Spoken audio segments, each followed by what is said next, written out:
Selamat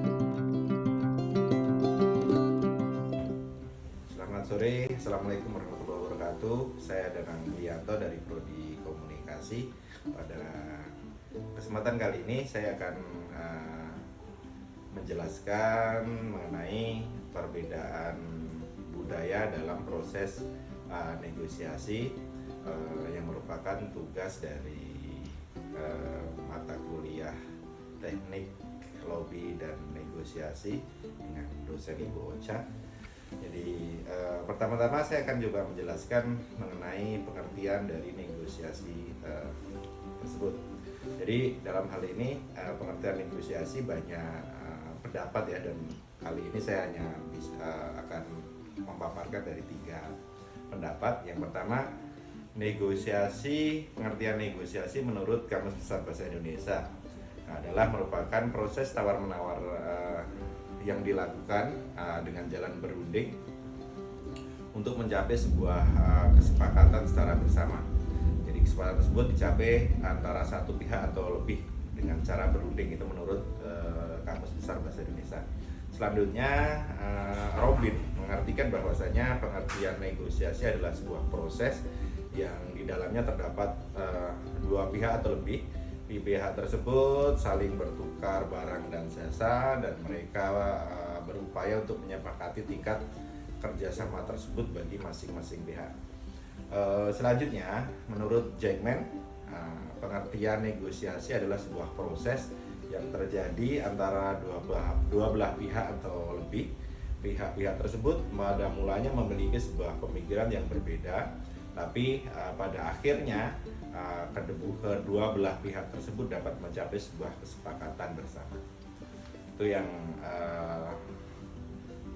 pengertian negosiasi tersebut.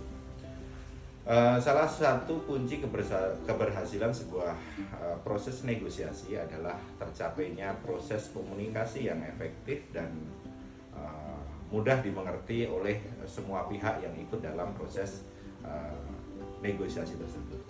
Jadi sebelum menjalin komunikasi yang baik, kedua belah pihak harus juga memahami sebuah perbedaan agama antara satu pihak dan pihak yang lain.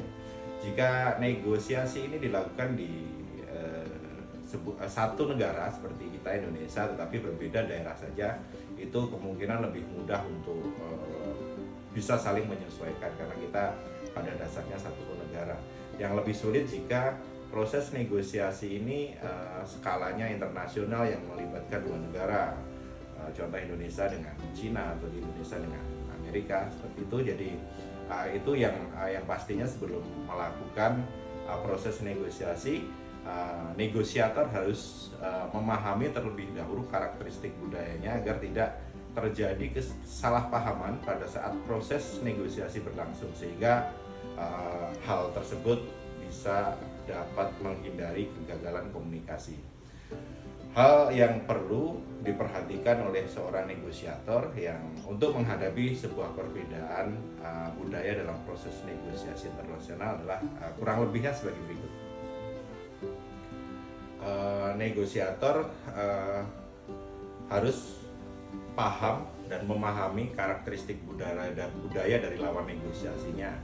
Hal itu bisa kita dapat ya, atau kita bisa mengetahui lebih banyak atau mengenal lebih banyak budaya daripada lawan negosiasi itu dengan mencari informasi lewat internet mungkin ya, seperti Wikipedia, YouTube, atau mungkin bertanya langsung kepada rekan atau kolega yang dulu pernah tinggal di negeri tersebut. Jadi hal itu sangat penting sebelum proses negosiasi ini berlangsung. Selain itu, pihak negosiator juga harus mempersiapkan segala sesuatunya dengan matang, terutama ini yang paling penting adalah dalam hal bahasa, karena bahasa merupakan bagian dari sebuah kebudayaan negara. Hal itu pasti nantinya akan sangat berpengaruh di proses komunikasi pada saat menyampaikan poin-poin negosiasi. Karena jika kita tidak paham dengan bahasa, pastinya akan terjadi kegagalan sebuah komunikasi. Atau mungkin agar negosiasinya berjalan dengan lancar, mungkin pihak negosiator bisa saja membawa satu atau dua orang penerjemah ya, supaya prosesnya nanti agak bisa berjalan dengan lancar. Selanjutnya saya akan coba menjelaskan mengenai negosiasi bisnis.